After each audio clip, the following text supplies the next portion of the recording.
Hello student. आज हम energy conservation के एमसीक्यू टाइप का क्वेश्चन नंबर लेक्चर नंबर 7 देखते हैं।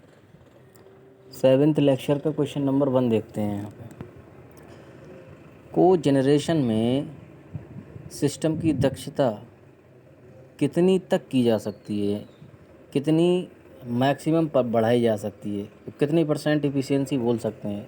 जैसे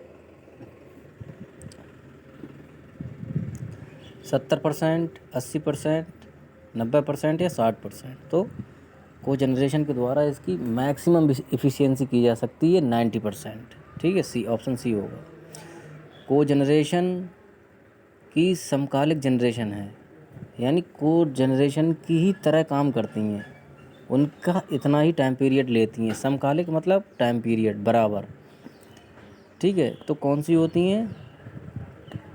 heat and power, option number A. तीसरा क्वेश्चन दे रखा है, को जनरेशन टरबाइन के संदर्भ थर्मोडायनामिक प्रक्रिया होती है। तो डायनामिक का मतलब कहाँ से आ गया? डायनामिक एक तरीके से गति आ गई। डायनामिक का मतलब ही गति होता है, और थर्मो मानी तापीय गति। तो कहाँ होगा तापीय गति? कहाँ होगी? एक्सपेंशन में, विस्तार में। ठीक है। रैंकाइन साइकिल किससे संबंधित है? रैंकाइन साइकिल बॉयलर से भी संबंधित है, क्योंकि ये रैंकाइन साइकिल में 4 स्टेप होते हैं। तो उसी हिसाब क्वेश्चन नंबर 4 देखते हैं, रैंकाइन साइकिल किससे संबंधित है? तो रैंकाइन साइकिल में क्या होता है? 2 एडियाबैटिक क्या होते हैं?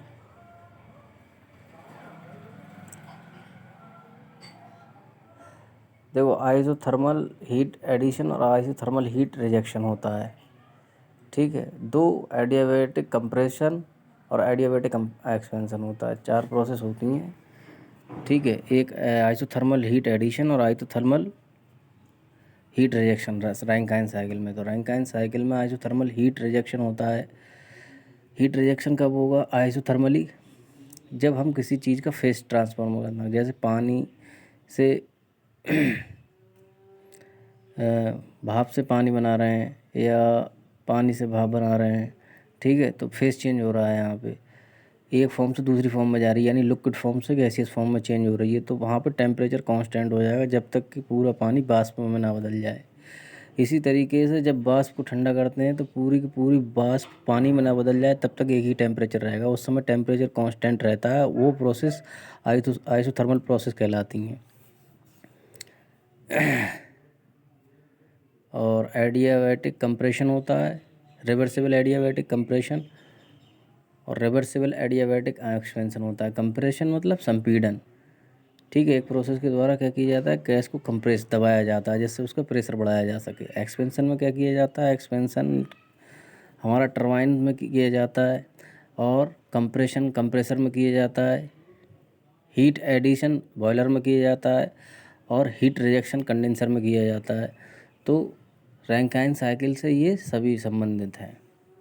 ठीक है, कांस्टेंट टेम्परेचर पे हीट एडिशन बॉयलर में होता है, कांस्टेंट टेम्परेचर पर हीट रिजेक्शन कंडेंसेशन में होता है, और आइडियाबैटिक एक्सपेंशन किस में होता है? टरबाइन में। ठीक है, तो ऑप्शन क्या है? चौथे का ऑप्शन सी, उपरोक्त सभी।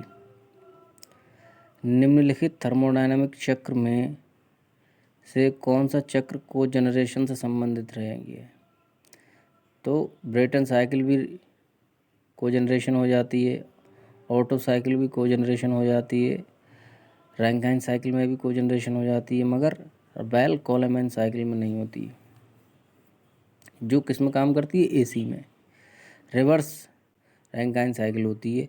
गैस टरबाइन और अपशिष्ट ऊष्मा बॉयलर से मिलकर एक संयुक्त चक्र बिजली संयंत्र में निकास गैस का तापमान लगभग 150 डिग्री सेंटीग्रेड होगा। Option number A. उद्योग में अपशिष्ट ऊष्मा रिकवरी का प्रमुख लाभ है। देखो जो बाहर निकल रही है हीट, उसको हम क्या करें, बॉयलर में फिर से हीट देने का काम शुरू कर दें। ठीक है, तो बॉयलर में ईंधन कम खर्च होगा, जिससे हमें इनपुट कम देना पड़ेगा, तो आउटपुट हमारा ऑटोमेटिक बढ़ जाएगा, क्योंकि उसका टेम्परेचर बढ़ा हुआ होता है पहले से ही। हाई टेम्परेचर पर उधर हम फिर पहुंचा देते हैं उसे। ठीक है, और उधर क्या होगा, एटमॉस्फेयर में ज़्यादा ना जाकर थोड़ा सा धुआं या अपशिष्ट ऊष्मा हीट जाएगी थोड़ी, तो क्या होगा, प्रदूषण में कमी भी आएगी और दक्षता में वृद्धि हो जाएगी। दक्षता क्या होता है, एफिशिएंसी।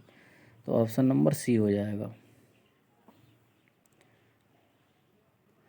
हीट रिकवरी उपकरण सबसे प्रभावी होगा जब फ्लू गैस का तापमान होता है इतना 400 डिग्री सेल्सियस। गैस टरबाइन से निकलने वाली अपशिष्ट गैस का तापमान होता है 370 से 540 तक होता है। अब क्वेश्चन नंबर 10 दे रखा है, प्रतिवर्तन का उपयोग मुख्य रूप से अपशिष्ट ऊष्मा प्रणाली के रूप में किया जाता है।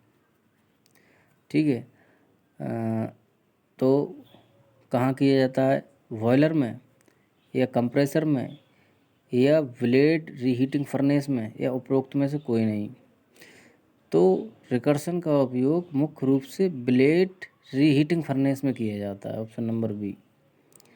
अगला क्वेश्चन दे रखा है, प्रतिवर्तन का वह अधिक कुशल होगा जो गर्म और ठंडे तरल पदार्थों के प्रभाववत हैं। तो काउंटर करंट मोड, इसका कौन सा हो जाएगा, बी।